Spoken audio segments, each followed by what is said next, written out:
프롤로그, 별을 바라본 인간. 1609년 어느 가을밤 베네치아 근처 파도바에서 한 중년의 과학자가 자신이 직접 제작한 기묘한 통을 밤하늘로 향했습니다.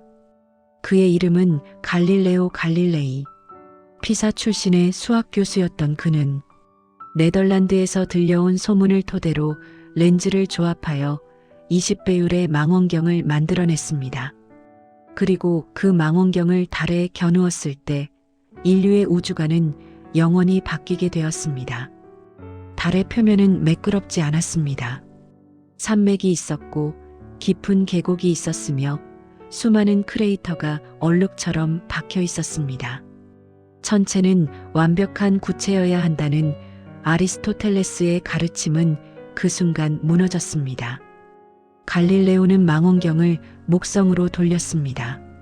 그러자 목성 주위를 도는 4개의 작은 별들이 보였습니다. 지구만이 유일하게 위성을 거느린 중심이 아니었던 것입니다. 그날 밤 이후 과학의 언어는 신학의 언어와 정면으로 충돌하기 시작했습니다. 우주는 신의 완벽한 조화 속에 존재한다는 중세의 믿음은 관찰과 실험이라는 새로운 방법론 앞에서 흔들리기 시작했고, 갈릴레오는 그 거대한 전환의 최전선에 홀로 서게 되었습니다. 그의 생애는 단순히 한 과학자의 이야기가 아닙니다. 그것은 인류가 어떻게 세계를 이해하는 방식을 근본적으로 바꾸었는지에 관한 이야기이며, 진리를 향한 탐구가 때로 얼마나 큰 대가를 요구하는지에 관한 이야기입니다. 1장 시대적 배경, 중세에서 근대로의 거대한 전환. 갈릴레오 갈릴레이가 태어난 1564년은 미켈란젤로가 세상을 떠난 해였고 셰익스피어가 태어난 해였습니다. 유럽은 르네상스의 절정기를 지나 새로운 세계관을 향해 나아가고 있었습니다. 하지만 과학의 영역에서는 여전히 1000년 넘게 이어진 중세의 그림자가 짙게 드리워져 있었습니다. 중세 유럽에서 자연에 대한 이해는 2명의 고대 사상가에 의해 지배되고 있었습니다. 바로 아리스토텔레스와 프톨레마이오스였습니다. 아리스토텔레스는 자연 철학의 절대적 권위였습니다. 그의 철학에 따르면 우주는 완벽한 질서와 목적을 가지고 있었습니다. 지상의 세계는 불완전하고 변화하는 곳이지만 천상의 세계는 영원불변하며 완벽한 원운동만을 한다고 믿어졌습니다. 무거운 물체가 빨리 떨어진다는 그의 주장은 누구도 의심하지 않았고, 운동에는 반드시 힘이 필요하다는 생각 역시 자명한 진리로 받아들여졌습니다. 프톨레마이오스의 천동설은 이러한 세계관과 완벽하게 조화를 이루었습니다. 지구가 우주의 중심에 고정되어 있고 태양과 달 행성들, 그리고 별들이 지구 주위를 돈다는 이 모델은 1000년 이상 흔들림 없이 유지되었습니다. 이 모델은 단순히 과학적 이론이 아니었습니다. 그것은 신학적 진리이기도 했습니다. 신이 인간을 위해 창조한 세계에서 인간이 거주하는 지구가 중심에 있다는 것은 너무나 당연한 일로 여겨졌습니다. 가톨릭 교회는 이러한 세계관을 교리의 일부로 받아들였습니다. 성경의 구절들, 예컨대 여호수아가 태양을 멈추었다는 이야기는 태양이 움직인다는 증거로 해석되었습니다. 과학적 탐구는 신의 창조물을 이해하는 경건한 행위로 간주되었지만 그 탐구는 반드시 교회의 교리와 조화를 이루어야 했습니다. 자연 철학자들은 신학자들의 그늘 아래서 연구했고, 모든 지식은 궁극적으로 신앙의 진리를 확인하는 도구에 불과했습니다. 그러나 14세기부터 시작된 르네상스는 이러한 지적 풍토에 균열을 일으키기 시작했습니다. 르네상스는 단순히 고대 그리스와 로마 문화의 부활이 아니었습니다. 그것은 인간의 이성과 경험을 새롭게 신뢰하기 시작한 정신적 혁명이었습니다. 예술가들은 원근법을 연구하며 수학적 질서를 발견했고, 레오나르도 다빈치 같은 천재는 인체를 해부하며 자연의 구조를 직접 관찰했습니다. 인쇄술의 발명은 지식의 전파 속도를 혁명적으로 가속화했습니다. 1543년 폴란드의 성직자이자 천문학자였던 니콜라우스 코페르니쿠스가 죽기 직전 출판한 천구의 회전에 관하여는 조용하지만 결정적인 폭탄이었습니다. 코페르니쿠스는 태양을 우주의 중심에 놓고 지구를 포함한 행성들이 태양 주위를 돈다는 지동설을 제안했습니다. 이 혁명적인 생각은 즉각적인 파장을 일으키지는 않았습니다. 대부분의 천문학자들은 이를 단순한 계산의 편의성으로 여겼고 교회는 처음에는 크게 신경 쓰지 않았습니다. 하지만 씨앗은 뿌려졌고 그 씨앗은 갈릴레오라는 토양에서 폭발적으로 성장하게 됩니다. 갈릴레오가 살았던 시대는 또한 유럽 역사상 가장 격렬한 종교적 갈등의 시대였습니다. 1517년 마르틴 루터가 95개조 반박문을 내건 이후 유럽은 가톨릭과 프로테스탄트로 분열되었습니다. 종교개혁은 교회의 절대적 권위에 도전했고 개인의 신앙과 성경 해석의 자유를 주장했습니다. 이에 대응하여 가톨릭 교회는 반종교 개혁을 시작했습니다. 트렌트 공의회는 교리를 재확립했고 종교재판소는 이단을 색출하는 데 더욱 엄격해졌습니다. 이러한 분위기에서 교회는 자신의 권위에 도전하는 어떤 사상도 용납하지 않았습니다. 1600년 도미니크 수도사이자 철학자였던 조르다노 브루노가 화형당한 사건은 당시의 긴장을 상징적으로 보여줍니다. 브루노는 무한한 우주와 다수의 세계를 주장했고 이는 이단으로 간주되었습니다. 갈릴레오가 망원경으로 하늘을 관측하기 시작한 것은 바로 이 사건이 일어난 지 불과 9년 후였습니다. 이장 갈릴레오의 업적, 경험과 수학의 결합. 갈릴레오 갈릴레이의 위대함은 단일한 발견에 있지 않습니다. 그의 진정한 혁명은 자연을 연구하는 방법 자체를 바꾼 데 있습니다. 그는 추상적인 철학적 사변 대신 구체적인 실험과 수학적 분석을 통해 자연 법칙을 밝혀냈습니다. 갈릴레오가 처음으로 도전한 것은 아리스토텔레스의 운동 이론이었습니다. 아리스토텔레스는 무거운 물체가 가벼운 물체보다 빠르게 떨어진다고 주장했습니다. 이는 2000년 가까이 아무도 의심하지 않았던 진리였습니다. 전설에 따르면 갈릴레오는 피사의 사탑에서 서로 다른 무게의 물체를 동시에 떨어뜨려 이 이론이 틀렸음을 증명했다고 합니다. 이 일화가 실제로 일어났는지는 불확실하지만 그가 낙하 운동을 체계적으로 연구했다는 것은 분명한 사실입니다. 갈릴레오의 진정한 천재성은 실험을 설계하는 방식에 있었습니다. 갈릴레오는 물시계를 사용하여 시간을 측정했습니다. 그는 구슬이 일정한 시간 간격으로 이동한 거리를 기록했고 놀라운 패턴을 발견했습니다. 거리는 시간의 제곱에 비례했습니다.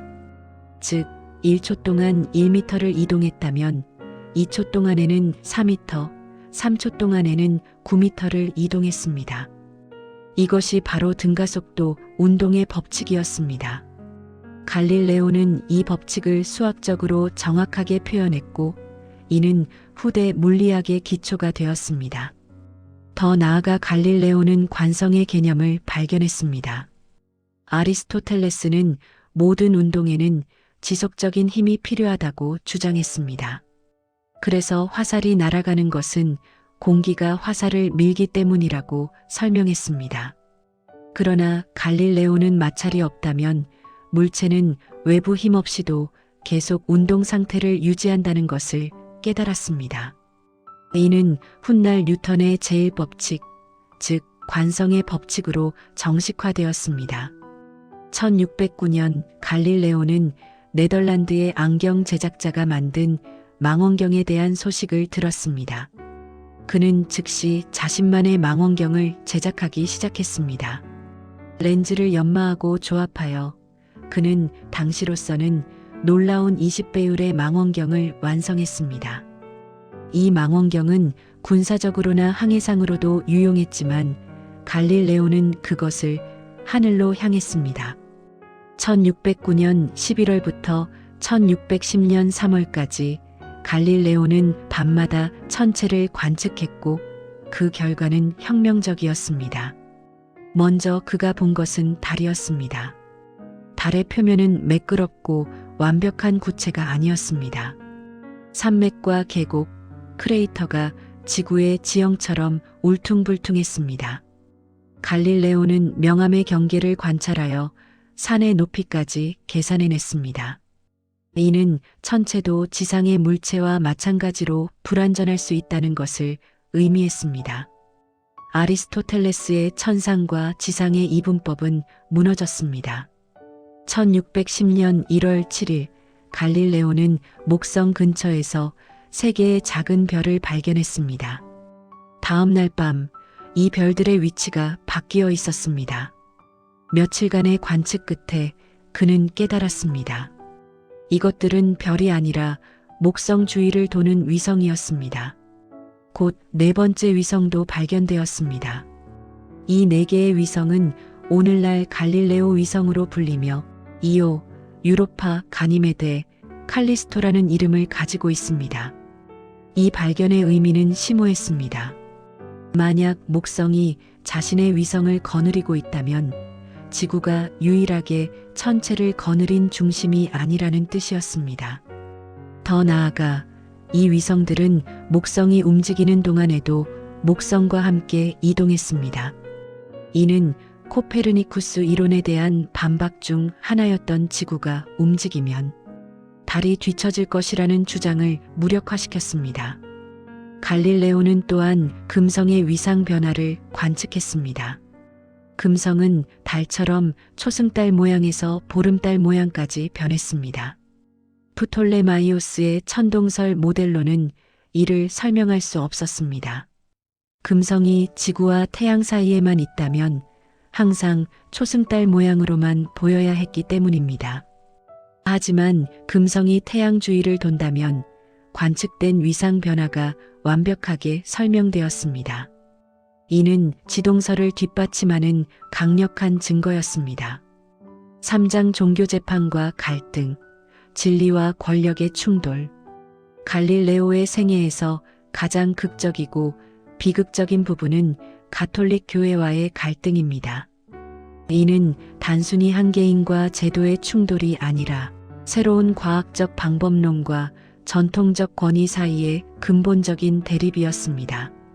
갈릴레오의 천문 관측이 지동설을 뒷받침하자 일부 성직자들은 우려를 표하기 시작했습니다. 1613년 피사 대학의 철학 교수들이 갈릴레오를 공격했고 도미니크 수도회의 일부 수사들이 그의 견해를 이단으로 규정하려 했습니다. 1615년 갈릴레오는 자신을 방어하기 위해 로마로 갔습니다. 그는 교회 고위층과 만나 자신의 입장을 설명하려 했습니다. 갈릴레오는 과학과 신앙이 충돌하지 않는다고 주장했습니다.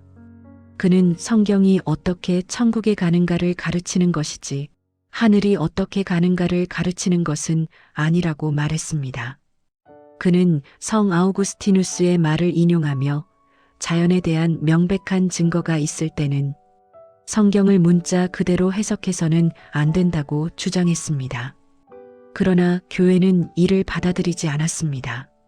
1616년 교황청 신학자문위원회는 지동설이 철학적으로 어리석고 불합리하며 정식으로 이단이라고 선언했습니다.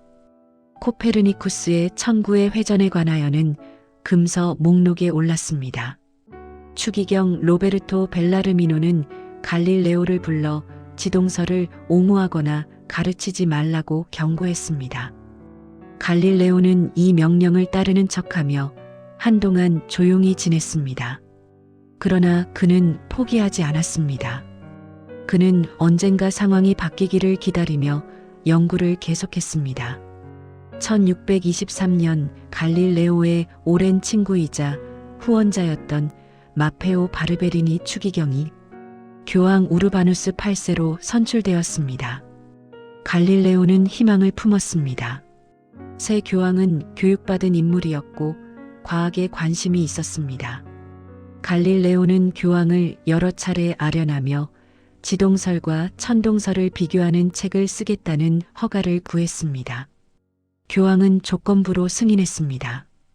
두 이론을 객관적으로 비교하되 어느 한쪽도 확정적인 진리로 제시하지 말 것, 그리고 신은 자연을 어떤 방식으로든 만들 수 있다는 교황의 주장을 포함할 것 등이었습니다. 갈릴레오는 동의했고 두 개의 주요 세계 체계에 관한 대화를 집필했습니다. 1632년 책이 출판되자 반응은 폭발적이었습니다. 그러나 교황의 반응은 갈릴레오가 예상한 것과 달랐습니다. 교황은 자신이 모욕당했다고 느꼈습니다. 책에서 심플리치오라는 우둔한 인물이 교황의 주장을 대변했기 때문입니다. 더욱이 갈릴레오는 약속과 달리 지동설을 명백히 옹호하는 듯 했습니다. 교황은 분노했고 책은 즉시 금지되었습니다. 갈릴레오는 로마로 소환되었습니다. 당시 69세의 노인이었던 갈릴레오는 건강이 좋지 않았지만 1633년 2월 로마에 도착했습니다. 그는 종교재판소에서 신문을 받았습니다. 재판에서 쟁점은 단순했습니다. 갈릴레오가 1616년의 명령을 위반했는가? 검찰은 갈릴레오가 지동설을 옹호하지 말라는 명령을 받았다고 주장했습니다. 갈릴레오는 자신은 단지 두 이론을 비교했을 뿐이며 어느 것도 확정적으로 주장하지 않았다고 변론했습니다. 그러나 재판의 결과는 이미 정해져 있었습니다. 1633년 6월 22일 갈릴레오는 유죄 판결을 받았습니다. 그는 심각한 이단의 혐의로 기소되었고 남은 생애 동안 종교재판소의 감시를 받게 되었습니다. 갈릴레오는 무릎을 꿇고 자신의 주장을 철회해야 했습니다. 그는 준비된 문구를 낭독했습니다. 나 갈릴레오 갈릴레이는 태양이 우주의 중심이며 움직이지 않는다는 잘못되고 이단적인 견해를 완전히 포기하며 이 잘못된 견해를 진심으로 혐오하고 저주합니다. 이는 한 과학자에게 가장 굴욕적인 순간이었습니다. 전설에 따르면 갈릴레오는 법정을 떠나며 작은 목소리로 중얼거렸다고 합니다. 그래도 지구는 돈다. 이 말이 실제로 발언되었는지는 역사적으로 확인되지 않았습니다. 하지만 이 문구는 진리는 억압될 수 없다는 상징으로 후대에 전해졌습니다. 갈릴레오는 피렌체 근교 아르체트리에 있는 자신의 별장으로 돌아갔습니다. 그는 가택연금 상태에 놓였고 방문객을 제한받았으며 어떤 저술도 출판할 수 없었습니다. 그의 책들은 금서 목록에 올랐고 가톨릭권 전역에서 그의 사상은 억압되었습니다. 그러나 갈릴레오는 포기하지 않았습니다. 가택연금 상태에서도 그는 연구를 계속했습니다. 그는 역학에 관한 평생의 연구를 정리하여 새로운 두 과학에 관한 대화를 집필했습니다. 원고는 비밀리에 네덜란드로 밀반출되었고 1638년 출판되었습니다. 1638년 갈릴레오는 완전히 시력을 잃었습니다. 망원경으로 태양을 관측한 것이 원인이었을 가능성이 있습니다. 눈이 먼 노과학자는 제자들에게 구술하며 계속 작업했습니다. 그는 진자시계의 설계를 구상했고 달의 침동 현상을 설명하려 시도했습니다. 1642년 1월 8일 갈릴레오 갈릴레이는 77세의 나이로 세상을 떠났습니다. 아이러니하게도 그가 죽은 해에 아이작 뉴턴이 태어났습니다. 마치 과학의 횃불이 한 사람에게서 다음 사람에게로 넘어가는 것 같았습니다. 사장 갈릴레오의 영향력, 근대 과학의 탄생. 갈릴레오 갈릴레이의 사망은 끝이 아니라 시작이었습니다. 그의 사상과 방법론은 억압될 수 없었고 유럽 전역으로 퍼져나가며 과학혁명을 가속화했습니다. 갈릴레오의 가장 중요한 유산은 개별적인 발견들이 아니라 자연을 연구하는 새로운 방법이었습니다. 그는 경험적 관찰, 수학적 분석, 실험적 검증을 결합한 과학적 방법론을 실천했습니다. 중세의 자연 철학자들은 주로 논리적 추론과 권위 있는 텍스트의 해석에 의존했습니다. 아리스토텔레스가 말했으니 그것이 진리라고 여겼습니다. 그러나 갈릴레오는 자연이 최고의 권위라고 주장했습니다. 그는 자연이라는 책은 수학의 언어로 쓰여 있다고 말하며 자연 현상을 수학적으로 기술하고 정량적으로 측정하려 했습니다. 이러한 측정 방법은 프란시스 베이컨의 귀납적 방법과 르네 데카르트의 연역적 방법과 결합되어 17세기 과학혁명의 방법론적 기초가 되었습니다. 갈릴레오 이후 자연 철학은 실험 과학으로 변모하기 시작했습니다. 갈릴레오의 역학 연구는 아이작 뉴턴에게 직접적인 영감을 주었습니다. 뉴턴은 자신의 위대한 저서 자연 철학의 수학적 원리에서 갈릴레오의 업적을 여러 차례 언급했습니다. 갈릴레오의 관성 개념은 뉴턴의 제1법칙의 기초가 되었습니다. 갈릴레오의 낙하 법칙과 발사체 운동 연구는 뉴턴이 중력을 이해하는 데 결정적인 단서를 제공했습니다. 뉴턴은 갈릴레오의 역학과 케플러의 행성 운동 법칙을 결합하여 만유인력의 법칙을 발견할 수 있었습니다. 뉴턴은 유명한 말을 남겼습니다. 내가 더 멀리 볼 수 있었던 것은 거인들의 어깨 위에 서 있었기 때문이다. 갈릴레오는 의심할 여지 없이 그 거인들 중 한 명이었습니다. 갈릴레오가 지상의 운동을 연구했다면 뉴턴은 그것을 천상의 운동과 통일했습니다. 갈릴레오가 씨를 뿌렸다면 뉴턴은 그것을 거두어들였습니다. 뉴턴의 고전 역학은 18세기와 19세기를 지배했고 산업혁명의 과학적 기초가 되었습니다. 그리고 그 모든 것의 출발점에 갈릴레오가 있었습니다. 갈릴레오의 망원경 관측은 천문학을 영원히 바꾸어 놓았습니다. 그 이전에는 천문학자들이 육안으로만 관측했지만 갈릴레오 이후 망원경은 필수 도구가 되었습니다. 점점 더 크고 정밀한 망원경이 제작되었고 새로운 발견들이 이어졌습니다. 케플러는 갈릴레오의 관측 결과를 환영했고 이를 자신의 행성 운동 법칙과 결합했습니다. 네덜란드의 크리스티안 호이겐스는 더 나은 망원경으로 토성의 고리를 발견했습니다. 에드먼드 헨리는 해성의 궤도를 계산하여 해성도 태양계의 일부임을 보였습니다. 갈릴레오가 발견한 목성의 위성들은 실용적인 가치도 가졌습니다. 이 위성들의 현상은 정확한 시계처럼 작동했고 이를 이용하여 경도를 측정하는 방법이 개발되었습니다. 이는 항해술의 발전에 크게 기여했습니다. 20세기에 들어서도 갈릴레오의 유산은 계속되었습니다. 나사의 목성 탐사선은 그의 이름을 따서 갈릴레오호라고 명명되었습니다. 이 탐사선은 1995년부터 2003년까지 목성과 그 위성들을 탐사하며 갈릴레오가 처음 발견한 네 위성의 상세한 모습을 지구로 전송했습니다. 에필로그 인간의 눈을 들어 올린 자. 갈릴레오 갈릴레이의 생애는 과학적 호기심과 진리 탐구가 얼마나 위대한 힘을 발휘할 수 있는지 보여줍니다.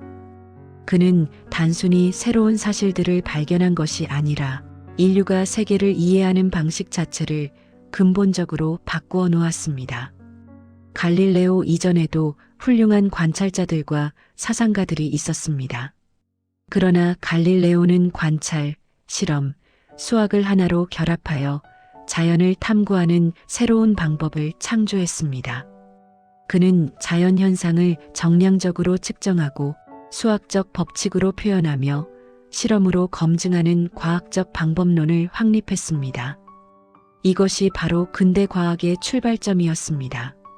그의 생애는 진리를 추구하는 것이 때로 얼마나 큰 용기를 요구하는지도 보여줍니다.